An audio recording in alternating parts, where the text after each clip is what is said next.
The storm came without warning. Marcus Cole stood at his cabin window and watched the sky turn green. Lightning cracked across the clouds in strange patterns, not like the storms back on Earth.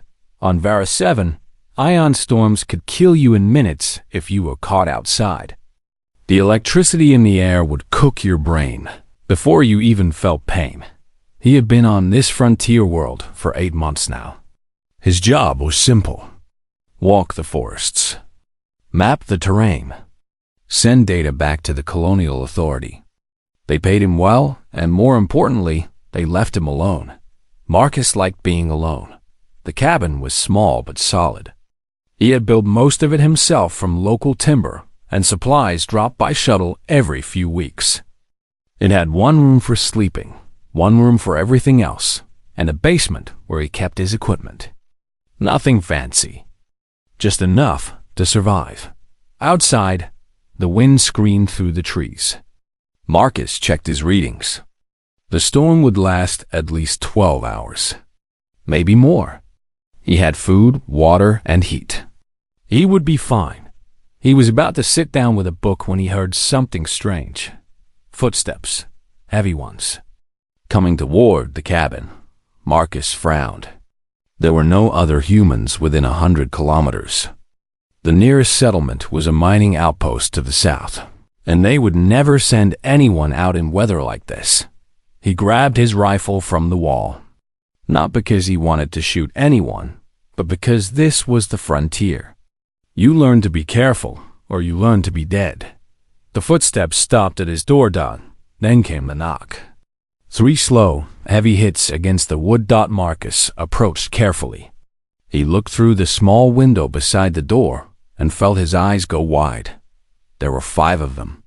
Tall figures standing in the rain, their bodies wrapped in hunting leathers and armed with weapons he did not recognize. They were Varathuri, the native species of this world. Marcus had read about them in his briefing files. A warrior culture, hunters by tradition. They stood over 2 meters tall on average, with pale gray skin and silver eyes that could see in the dark. The file said they were dangerous, but not hostile to humans. The 2 species had signed a treaty 3 years ago when the first colonists arrived. Still, seeing 5 of them on his doorstep was something else entirely. The one in front knocked again. Her silver eyes found the window, found him watching. She did not look afraid. She looked cold and tired and proud. Marcus made a decision. He unlocked the door and pulled it open. The wind nearly knocked him backward, and rain sprayed across the floor. The 5 Varathuri stared down at him. He stared up at them. "Come in," he said, quickly, "before the storm gets worse." The leader tilted her head. She seemed surprised.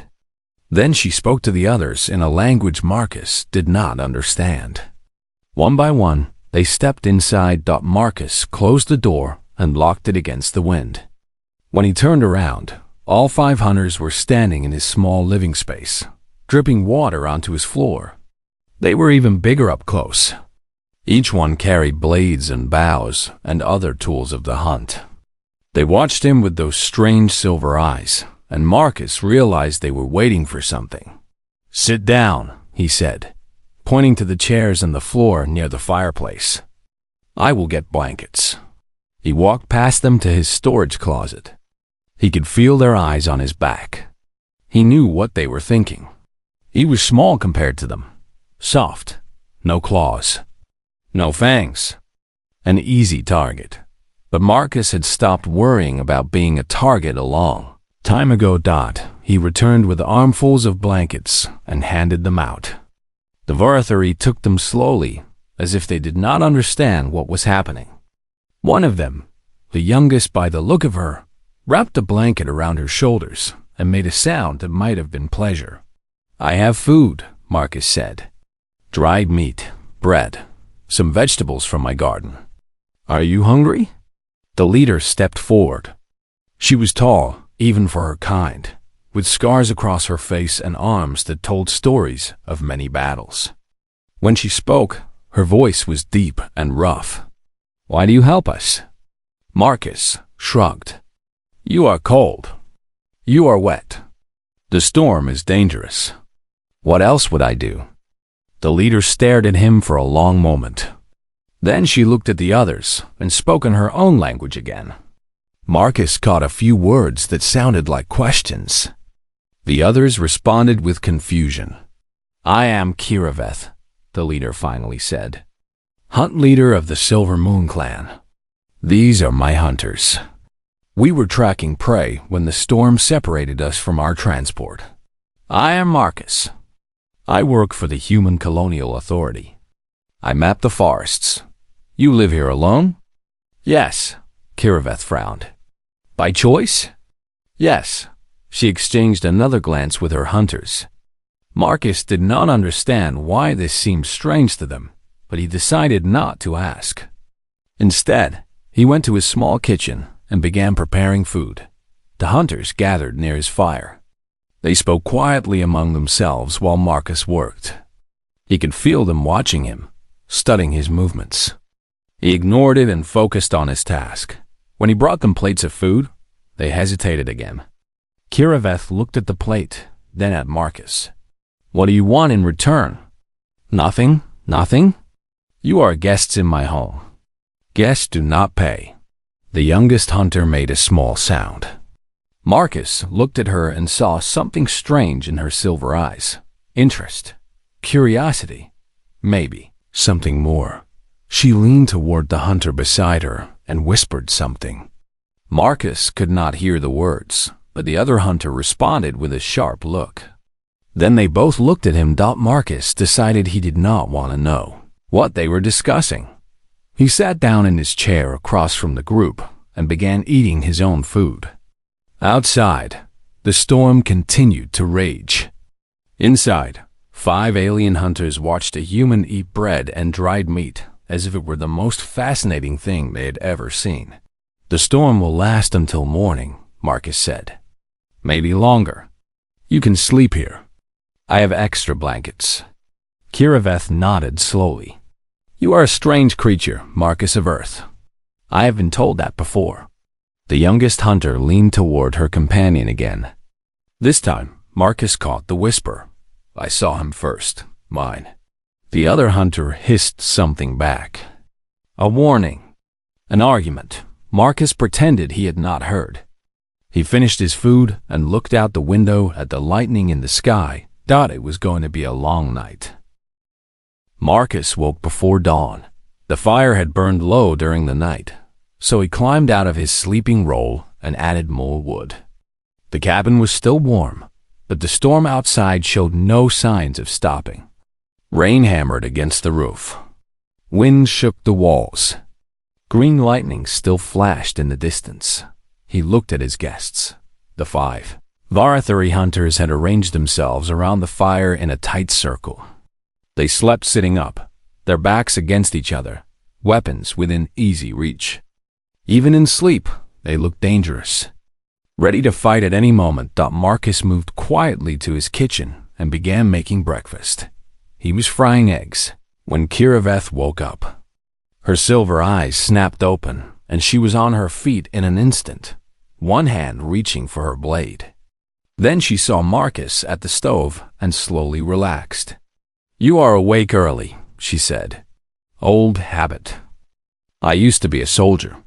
Kiraveth walked toward him, her movement silent despite her size.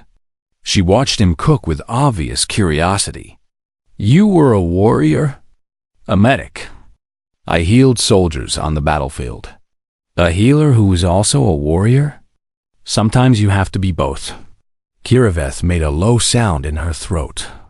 Marcus was learning to recognize it as the Varathari way of showing respect. The other hunters woke one by one. The youngest, whom Marcus had heard the others call Scylla, was the last to rise. She stretched like a cat and yawned, showing rows of sharp teeth. When she saw Marcus watching, she smiled at him. It was not a comforting smile. Marcus served breakfast. The hunters ate with their hands, tearing into the food with enthusiasm. They seemed surprised by the eggs. What creature makes these? asked one of the hunters, a scarred woman named Velthara. Birds, small flying creatures. I keeps him behind the cabin. You raise prey animals? For food, yes. Humans do this. We call it farming. The hunters discussed this among themselves. Marcus caught words like strange and clever and soft. He did not mind. He had been called worse things after breakfast. Kiraveth approached Marcus with something in her hand. It was a knife. The blade was made from some dark metal, and the handle was wrapped in leather. It looked old and well used. For you, she said, holding it out. Payment for shelter and food. Marcus looked at the knife. He could tell it was valuable, not because of the materials, but because of what it meant to her. A hunter's blade was sacred. I cannot accept this, he said. Kiraveth's eyes narrowed. You refuse my offering? It is not a refusal. It is just not necessary. You are guests. Guests do not owe anything. The room went quiet. All 5 hunters stared at Marcus as if he had said something shocking. Even Sela stopped smiling. Among our people, Kiraveth said slowly, accepting shelter without payment is a mark of weakness. Or a trap. Among my people, offering shelter freely is just called being a good person. Kiraveth did not seem to know how to respond. She looked at her hunters, then back at Marcus. Finally, she put the knife away. You are very strange, Marcus of Earth, so you keep telling me. The morning passed slowly. The storm continued, and there was nothing to do but wait. Marcus tried to read his book, but he found it difficult to focus with 5 pairs of silver eyes watching his every move. Eventually, he gave up and decided to talk with them instead. He learned many things. The Varathari were a proud people with a long history of hunting and warfare. They lived in clans, each led by a hunt leader like Kiraveth. They valued strength, honor, and loyalty above all else. Solitude was considered a punishment, given only to criminals and outcasts. The idea of someone choosing to live alone was deeply confusing to them. Do you not miss your pack? Scylla asked. She had moved closer to Marcus throughout the morning and was now sitting barely an arm's length away. Your family? Your mates? I do not have a mate, Marcus said. And my family is far away on Earth. I talk to them sometimes through communications equipment. But you are alone. All the time. By choice. Yes. Scylla shook her head. I could not do this. I would go mad. Humans are adaptable. We can survive almost anything. One of the other hunters, a quiet woman named Tirashek, made a doubtful sound. All species say this about themselves. Marcus smiled. Fair point. But humans have lived in frozen wastelands where the temperature drops below -50 degrees. We have lived in deserts where nothing grows and water is more valuable than gold. We have lived underwater in metal boxes for months at a time. We have even lived in space, floating in the void, breathing recycled air. The hunters exchanged glances. You exaggerate, Kiraveth said. I do not. I once spent 3 weeks in a survival pod after my shuttle crashed on a moon with no atmosphere. I had enough food for 5 days. I made it last 21. Silence filled the cabin. The hunters stared at Marcus with new eyes. He suddenly felt uncomfortable under their attention. I need to check on one of you, he said, changing the subject. Velthara, your arm was bleeding when you arrived. Let me look at it. Velthara glanced at Kiraveth, who nodded. Slowly, the scarred hunter held out her arm. There was a long cut across her forearm, deep and ugly. It had stopped bleeding, but it needed cleaning. Marcus got his medical kit and knelt beside her. He cleaned the wound carefully, then applied antiseptic and bandages. The whole time, Velthara watched him with wide eyes. She was breathing fast, and Marcus realized her pulse was racing. Am I hurting you? he asked. No. Her voice was strange, tight. No human as ever. Among our people, only mates and blood kin are permitted to touch wounds. Healing is sacred. Marcus paused. I did not know. I apologize if I've offended. You have not offended. Velthara looked at the bandage on her arm, then at Marcus. You have honored me. When Marcus finished, he stood up and found all 5 hunters staring at him. The atmosphere in the room had changed. There was a tension now that had not been there before. A weight in the air. Kiraveth stepped forward. You heal strangers as if they were family. You give shelter as if it costs you nothing. You survived alone for weeks when any of us would have died in days. She tilted her head, studying him. What are you, Marcus of Earth? Just a man. No. Kiraveth shook her head. You are something more. We simply do not know what yet. In the corner of his eye, Marcus saw Sela move closer to him. On his other side, Velthara had not looked away since he bandaged her wound. Even Kiraveth was watching him differently. Now Marcus suddenly understood something. These hunters had entered his cabin, looking for shelter from a storm. But somewhere along the way, their goal had changed.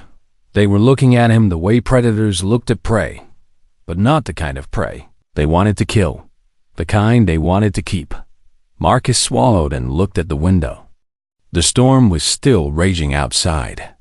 He was trapped in here with them. It was going to be a very long day. The storm grew worse as the day continued. Marcus had lived through many iron storms in his 8 months on Vareth 7, but this one was different. The lightning came faster now, striking the ground every few seconds. The wind howled like a living thing. Even inside the solid walls of his cabin, he could feel the electricity in the air making his skin tingle. His guests felt it too. The hunters paced the small space like caged animals, their silver eyes constantly moving to the windows. They were not afraid, exactly. But they were restless, uncomfortable. Marcus understood. Predators did not like being trapped. To pass the time. He told them stories about Earth. He told them about the oceans that covered most of his home planet. Water stretching from horizon to horizon, deeper than any mountain was tall. The hunters listened with fascination. Vareth 7 had rivers and lakes, but nothing like the seas of Earth. He told them about the wars. Humanity's long history of fighting itself. Nations rising and falling. Weapons growing more terrible with each generation. The great conflicts that had killed millions and nearly destroyed the species more than once. You hunt your own kind? Turashek asked, horrified. We used to. We still do sometimes, in small ways. But we have learned, slowly. How did you not destroy yourselves? Marcus shrugged. We came close. Many times. But humans are stubborn. We refuse to die. He told them about the journey to the stars. How humans had looked up at the night sky and decided they wanted to go there. How they had built ships and stations and colonies on worlds that should have killed them. How they had pushed outward, always outward, never satisfied with where they were. Your people are like a hunger that never ends, Kiraveth said. It was not a criticism. It sounded almost like admiration. Maybe. Or maybe we are just afraid of sitting still. Sela had moved even closer during the stories. She was now pressed against Marcus's side, her shoulder touching his. He had tried moving away twice, but each time she simply followed.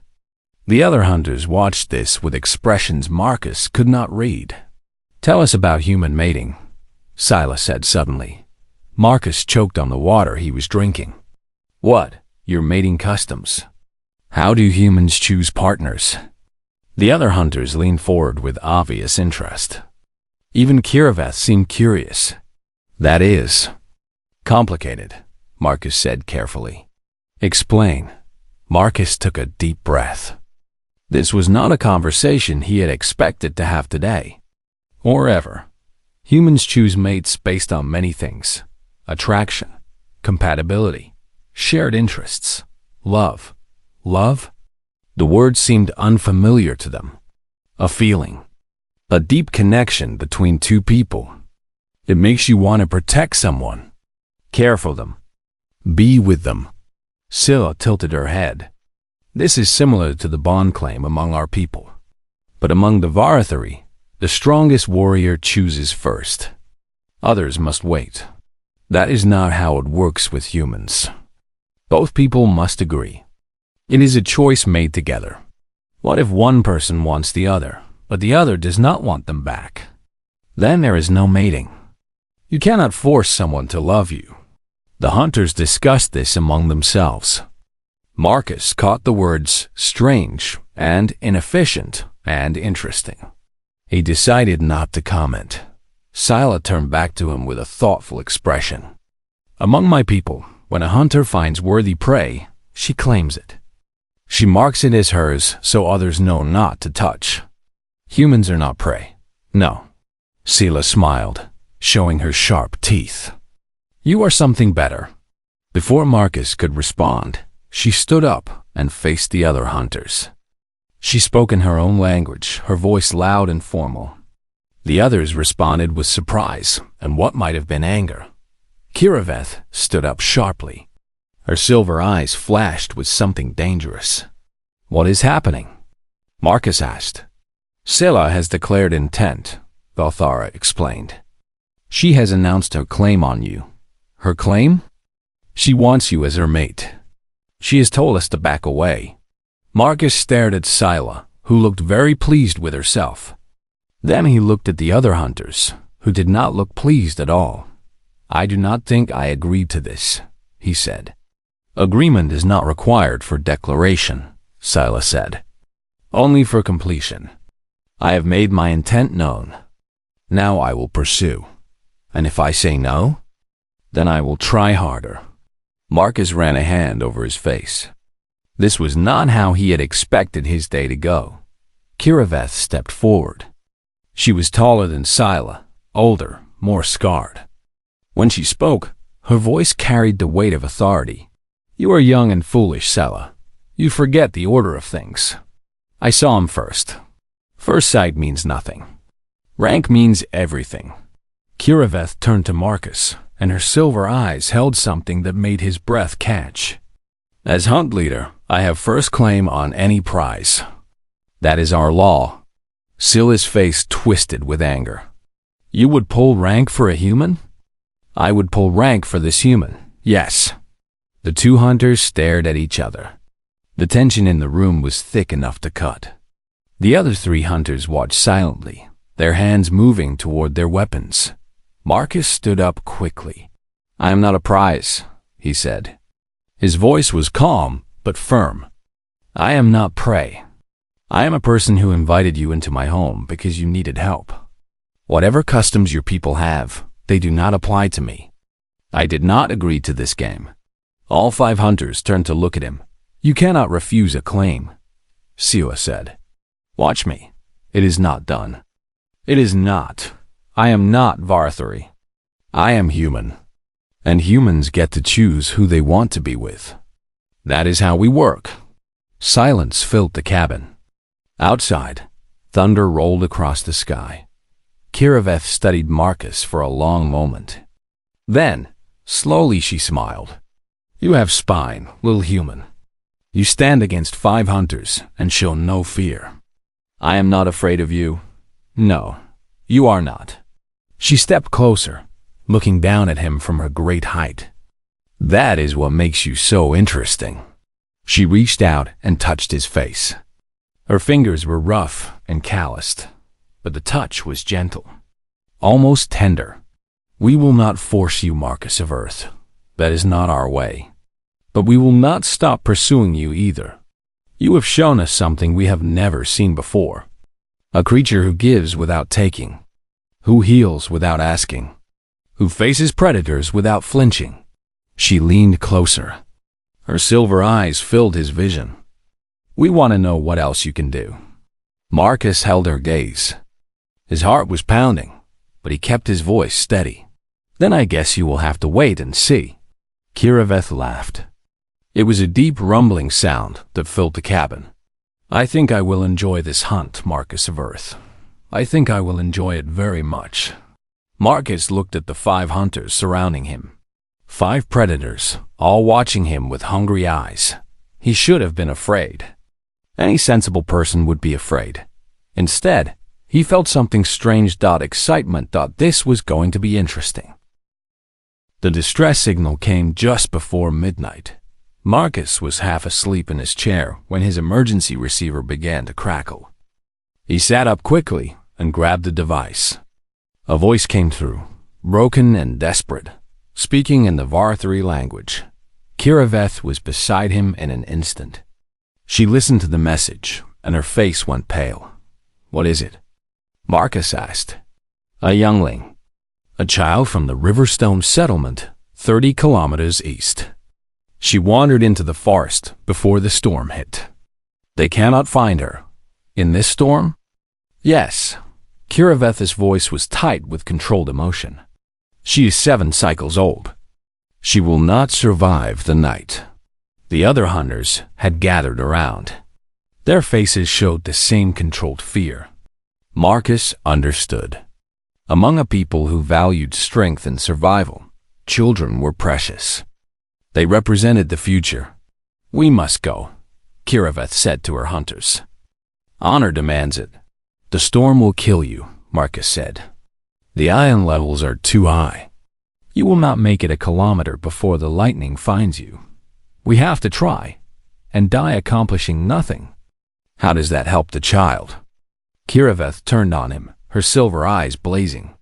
"What would you have us do? Sit here while a child dies alone in the cold?" Marcus was already moving toward his basement. "I have another idea." He returned carrying equipment the hunters had never seen. A thick suit made of strange materials. A helmet with a dark visor. Boots that went up to his knees. A pack filled with gear. "What is this?" Velthara asked. "Military survival gear.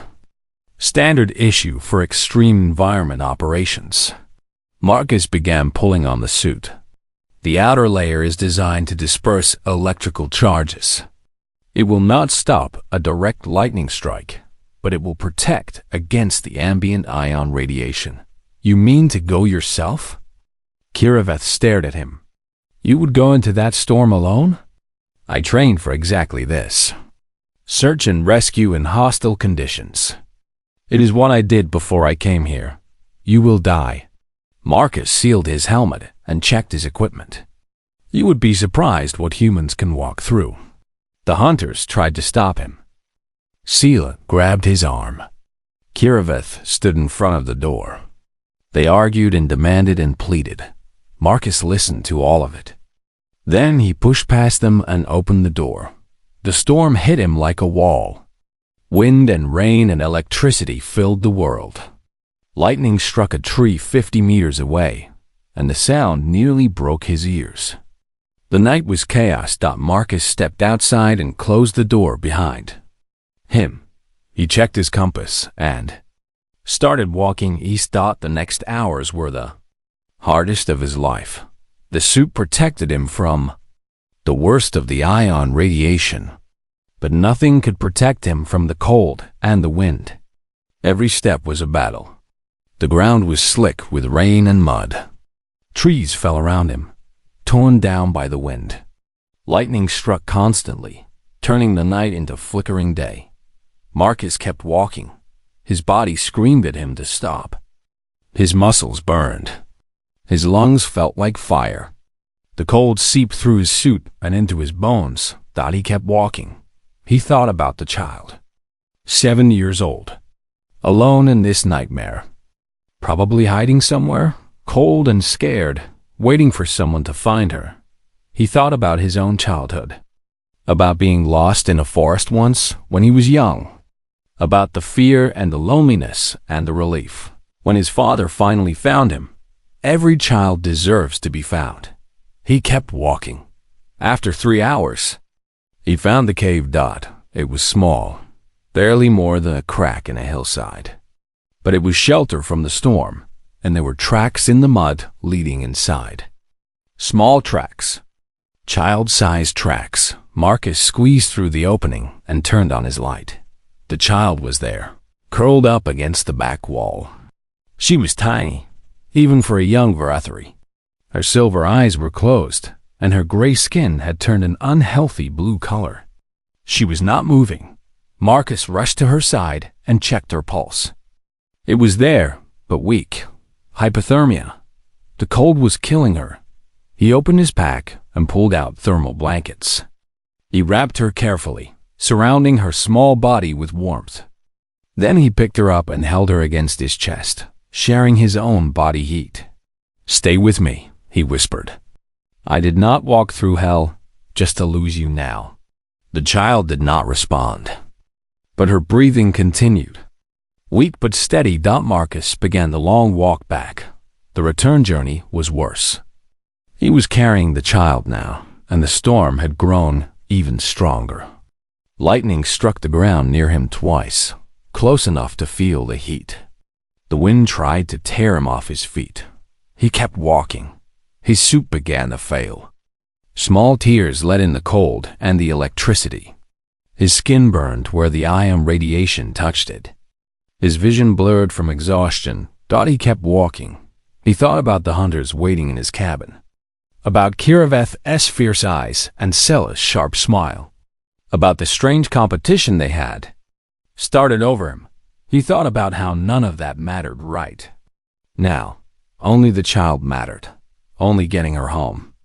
Cabin appeared through the rain just before dawn. Marcus could barely see it. His strength was almost gone. His body was shutting down. He reached the door and knocked. It opened immediately. Kiraveth stood there, her face showing an emotion Marcus had never seen on a Varathari before. Fear. "You came back," she breathed. "I brought her." Marcus held out the child. "She needs warmth, now." The hunters rushed forward. They took the child from his arms with gentle care. Someone shouted for blankets. Someone else started building up the fire. Marcus stood in the doorway, swaying on his feet. His vision was going dark. "You did it," Lothara said, staring at him with wonder.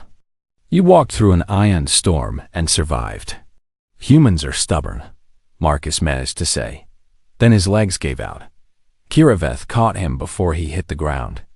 She lifted him easily, like he weighed nothing, and carried him to the fire.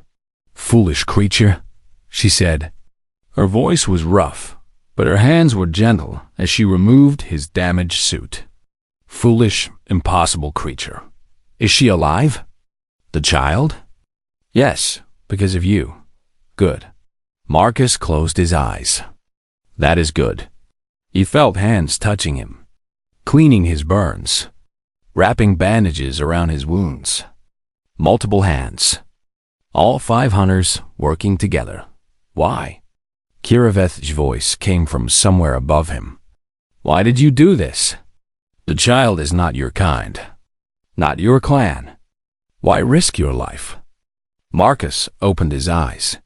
He looked up at her face, at the confusion and wonder written across her features. "Because she needed help," he said simply. "And I could give it." Kiraveth stared at him for a long time. Then she did something that shocked him more than anything else that had happened. She began to cry. Silver. Tears ran down her gray cheeks. She did not sob or wail. She simply let the tears fall while she continued to tend his wounds. "I do not understand you, Marcus of Earth," she said. "I do not understand your people. But I think I want to." Marcus reached up and touched her face, wiping away a tear. "Then stay," he said. "And learn?" Outside, the storm finally began to quiet. Inside, a human lay surrounded by 5 hunters, who had come looking for shelter and found something else entirely. Something that would change everything. Marcus woke to sunlight. For a moment, he did not know where he was. His body felt heavy and strange, wrapped in bandages and blankets. Everything hurt. His skin burned where the ion radiation had touched it. His muscles ached from the long walk through the storm. Then he remembered. The storm. The child. The walk through hell and back. He opened his eyes. 5 faces looked down at him. Silver eyes. Gray skin. Sharp teeth hidden behind closed mouths. The hunters had arranged themselves in a circle around him, sitting cross-legged on the floor of his cabin, watching him sleep. How long? Marcus asked. His voice was rough and dry. 2 days, Kiriveth said. She was closest to him, sitting at his side. The storm ended yesterday morning. We have been waiting for you to wake. The child? Alive and well. Her clan sent a message of thanks. They wish to meet you when you are recovered. Marcus closed his eyes and let out a breath. The weight on his chest lifted slightly. He had done it. The child was safe. You should not have survived, Sela said. She was sitting at his feet, her silver eyes filled with something that might have been awe. No creature should have survived that walk. The distance. The storm. The cold. It should have killed you. Humans are hard to kill. No. Kiriveth shook her head. It is more than that. We have studied your kind since you arrived on our world. We know your bodies are soft. Your senses are weak. You have no claws, no fangs, no natural weapons. By all measures, you should be prey. She leaned forward, her silver eyes locked on his. But you are not prey. You are something else entirely. Something our people have no word for. A creature that gives without taking. That protects without thinking. That walks into death itself for a child that is not even its own kind. I just did what anyone would do. No, Marcus. That is where you are wrong. Valthara spoke now, her voice soft. We would not have done what you did. We wanted to. Every one of us wanted to go into that storm. But we knew it would kill us. We would have tried anyway, and we would have died, and the child would have died too. You found a way, Tirashek added. You had the tools, the training, the will. You did not just want to save her. You could save her. And so you did. This is what makes humans dangerous, Kiriveth said. Not your weapons or your ships or your colonies. It is this impossible determination. This refusal to accept what should be. You do not know how to give up. Marcus tried to sit up. His body protested, but he forced it to obey.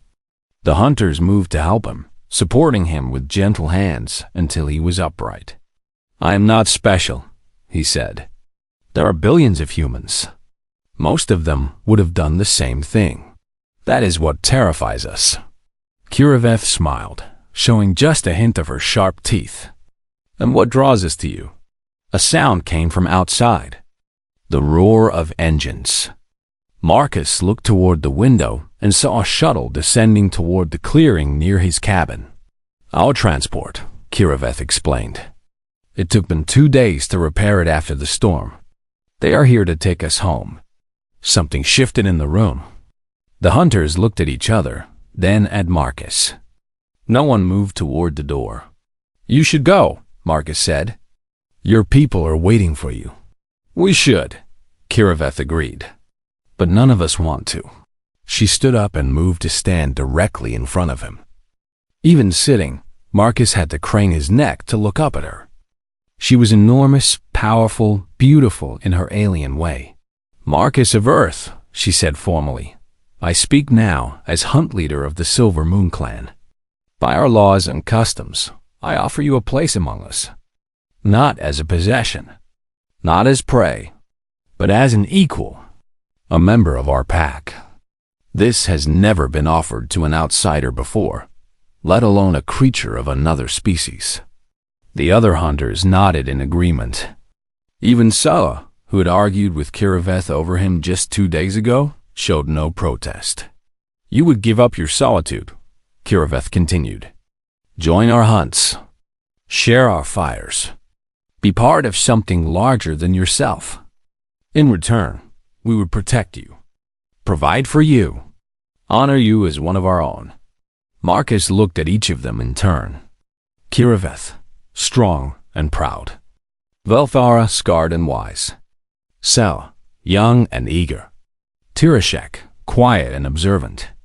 And the fifth hunter, who had hardly spoken throughout their time together, but who watched him now with something like hope in her silver eyes. And if I say no? Marcus asked.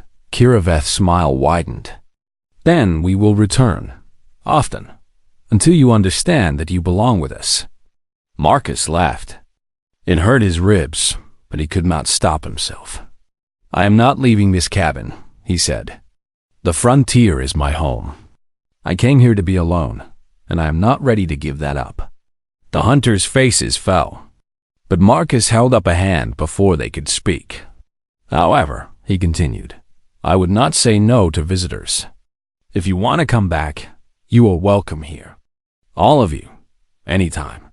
Kiraveth studied him for a long moment. Then she nodded. We accept your terms, Marcus of Earth, for now. She turned to the other hunters. Mark him. One by one, the hunters approached Marcus. Each one extended a single claw and scratched a symbol into the wooden frame of his door. The marks were deep and precise, forming a pattern that Marcus did not recognize. What does it mean? He asked. It is a warning, Sela explained, to all Varthari who see it. This place is under the protection of the Silver Moon Clan. Any who threatens it threatens us. You are marking my cabin as your territory? We are marking you as ours. Sela grinned. Whether you accept it or not.